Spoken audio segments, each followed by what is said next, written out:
Welcome to the wonderful world of Strange Suspicion True Crime series.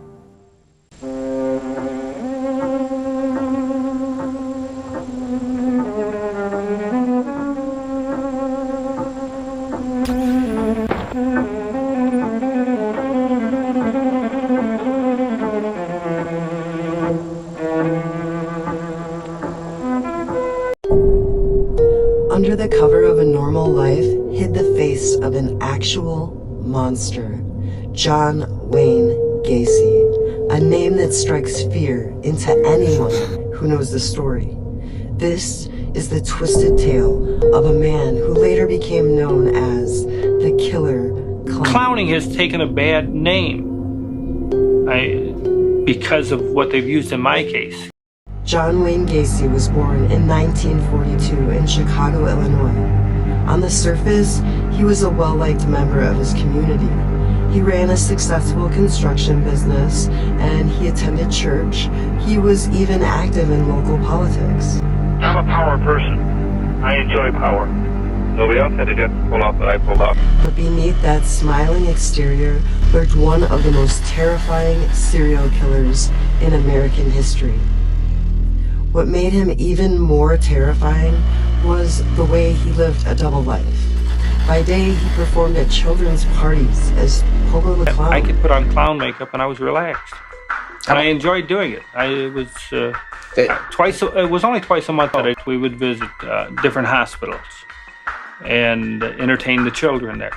And we didn't entertain them with handcuffs or anything like that. All we used was balloon animals and small toys and stuff. Between 1972 and 1978, Gacy lured at least 33 young boys and men into his home. John Gacy used his charm and his power in the community, and sometimes even his clown persona, to gain their trust. He would handcuff victims, saying it was part of like a magic trick. Once they were restrained, he would torture and eventually strangle them. He buried 26 of his victims under his own house, hiding them in a crawl space like discarded garbage. This is where bodies were buried. Searchers are being hindered by water, which keeps filling in their holes. A water problem which Gacy had used as an excuse to have trenches dug in the crawl space. And the crawl space actually floods up to a foot deep in water, and then as it recedes, it puts out a musty odor. There was always a musty odor in that house. Authorities had suspicions about Gacy, but didn't piece it all together until 6 years after his first victim, in December of 1978. A 15-year-old boy named Robert Peast had gone missing. He was last seen with Gacy discussing a job offer.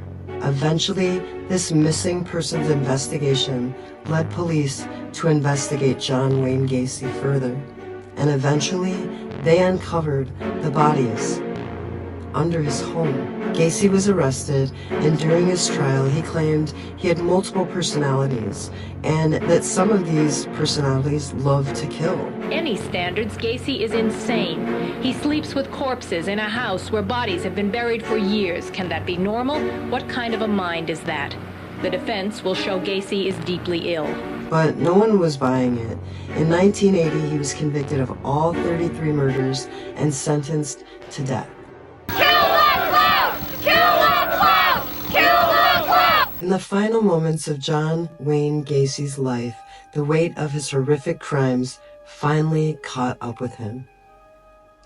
After spending over a decade on death row for the brutal murders of 33 young men and boys, he was led to the execution chamber at Statesville Correctional Center in Illinois. John Wayne Gacy died on May 10th. John Wayne Gacy was pronounced dead at 12:58 a.m. For years, Gacy had maintained his innocence, showing little remorse for the lives which he destroyed. Even once you bury somebody, it was already gone.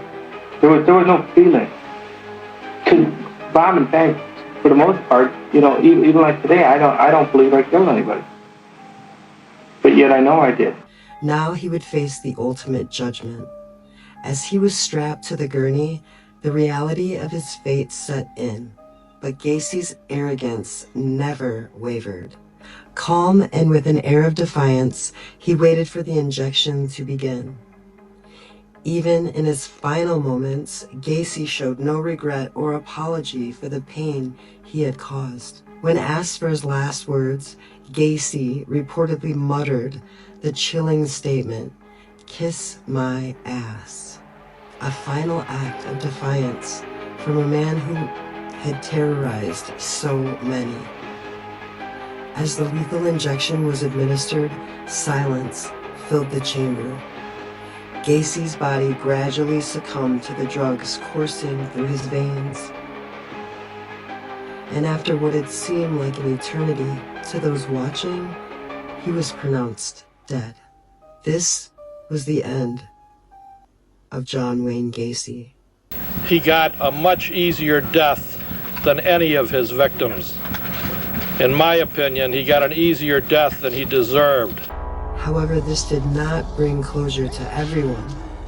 For families of his victims and for the countless others impacted by his gruesome crimes, the scars he left would remain forever. And his death marked the conclusion of one of the most chilling chapters in American crime history. But the nightmares Gacy created would never truly fade. The 52-year-old Chicago man who killed 33 young men and boys and buried them in his crawl space.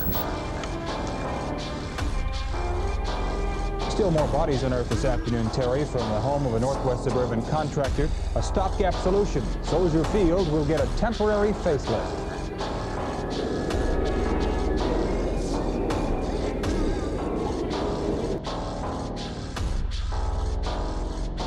Of that. And so that they have a choice of potato, we make up 250 pounds of mashed potatoes. Never mind how much I spent on these paintings, says Naperville businessman Joe Roth. I'm gonna burn them.